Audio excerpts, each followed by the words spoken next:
orang nggak sholat kecuali dia.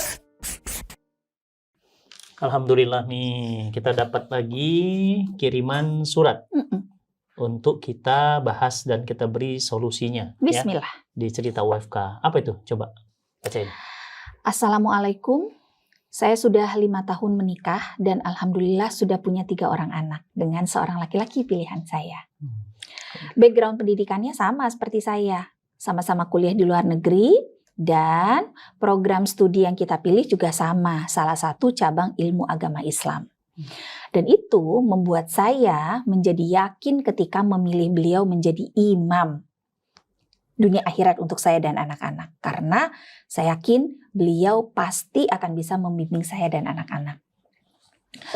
Tapi sayang Umu dan Ustadz, suami saya sering meninggalkan sholat dengan sengaja. Saya sudah sering mengingatkan, tapi mental. Apa mungkin karena usia saya 5 tahun di bawahnya? Jadi, apapun yang saya sampaikan kepada beliau selalu tidak diterima karena dia merasa lebih paham tentang hukum syariah daripada saya. Beberapa kali saya dapati dia salah menerapkan hukum fikih dalam kehidupan sehari-hari. Bayar fidyah puasa misalnya, atau tata cara berwudu yang tidak sesuai dengan mazhab yang dianutnya. 2 tahun belakangan, saya udah capek Ustadz. Saya udah gak pernah lagi mengkoreksi kesalahannya. Terpaksuk perkara dia meninggalkan sholat dengan sengaja. Dan tidak ada yang berubah selama 2 tahun ini. Dia tetap selalu meninggalkan sholat dengan sengaja. Apakah saya juga berdosa ya Ustadz? Karena membiarkan suami saya dalam kesalahan? Parahnya lagi, saya juga sekarang kadang terbawa suasana kelalaian. Beberapa kali sholat saya tinggalkan dengan sengaja. Bahkan terakhir-terakhir ini ketika saya meninggalkan sholat, saya sudah tidak punya lagi perasaan bersalah seperti dulu. Astagfirullahaladzim wa atubu ilaik. Inilah yang sering Abi bilang nih, orang soleh itu, orang berilmu itu ujiannya sombong. Jadi setiap orang itu punya ujian masing-masing. Orang kaya ujiannya harta. Makanya kalau ada orang kaya rajin sedekah, lulus ujiannya. Tapi banyak orang kaya menahan harta, cinta dunia, karena ujiannya di situ. Ada yang diuji dengan anak, cinta sama anak, ternyata anak ini bermasalah. Ada yang diuji dengan suami, akhirnya dia cinta kepada suami melebihi cintanya kepada Allah. Jadi hidup ini ujian semua. Nah termasuk beliau ini.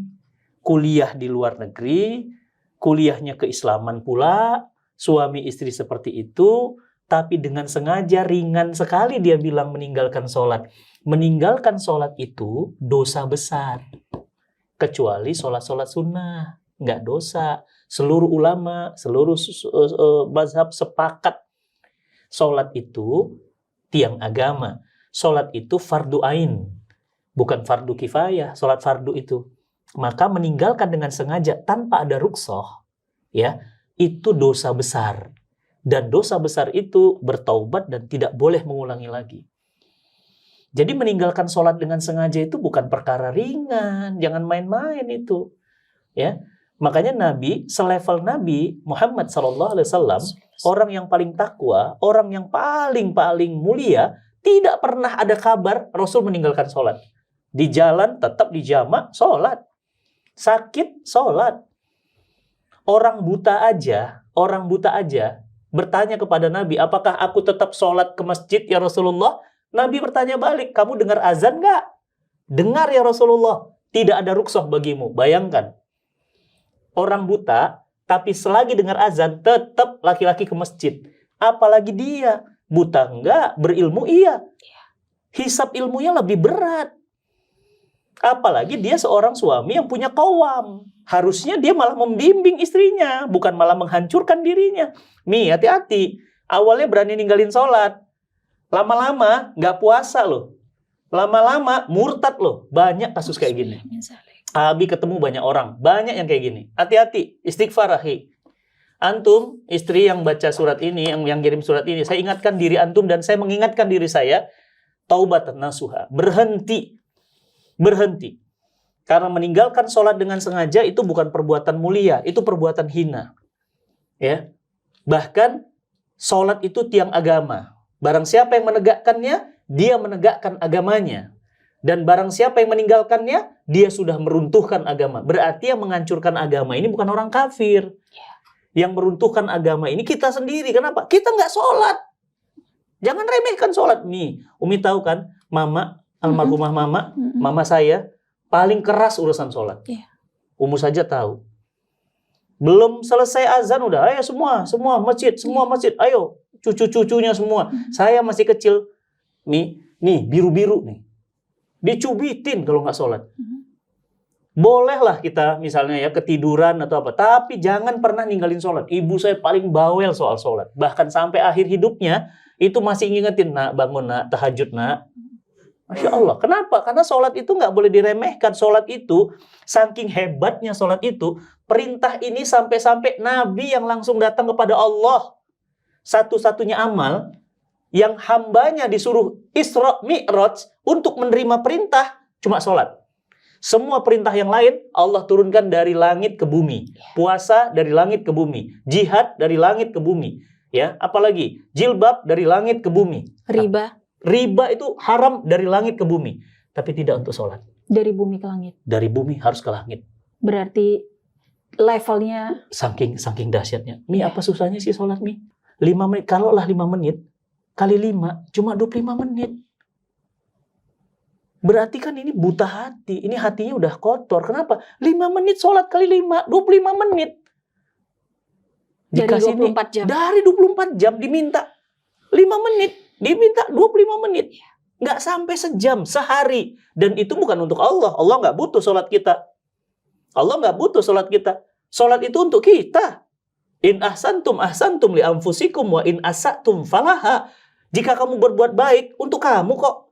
Jika kamu berbuat jahat, untuk kamu kok. Geram Abi dengar ada orang berilmu meninggalkan sholat. Ya. Kalau kita lupa, ada qadha. Kalau kita safar, ada jama'. Kalau kita kemudian sakit, ada rukhsah.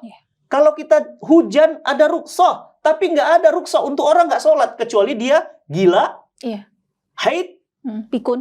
Atau dia mungkin udah pikun, atau udah mungkin udah sakit. Atau dia mati, mayat. Jadi kalau Abi bilang nih laki-laki mayat sebenarnya. Mayat hidup dia ini. Kenapa? Bisa ninggalin sholat.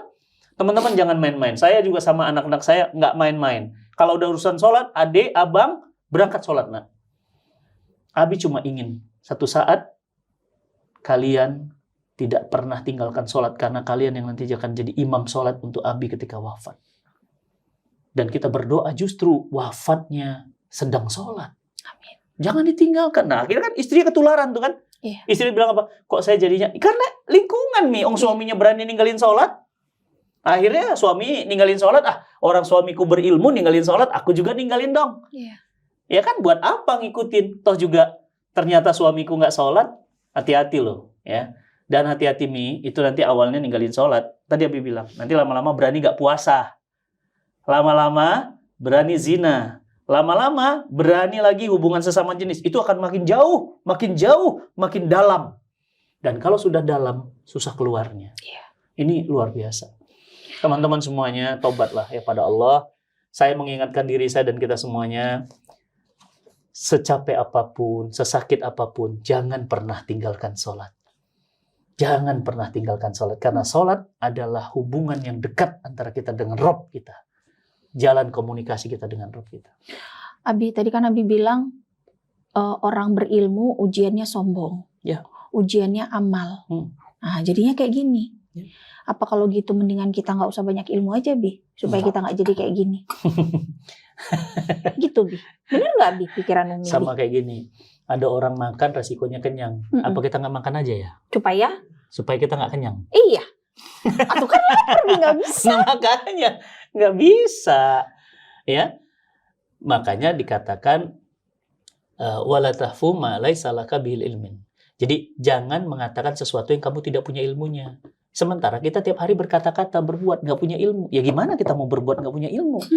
Nggak bisa, sama seperti tadi. Bagaimana mau hidup tanpa makan? Jadi, itu bukan solusi.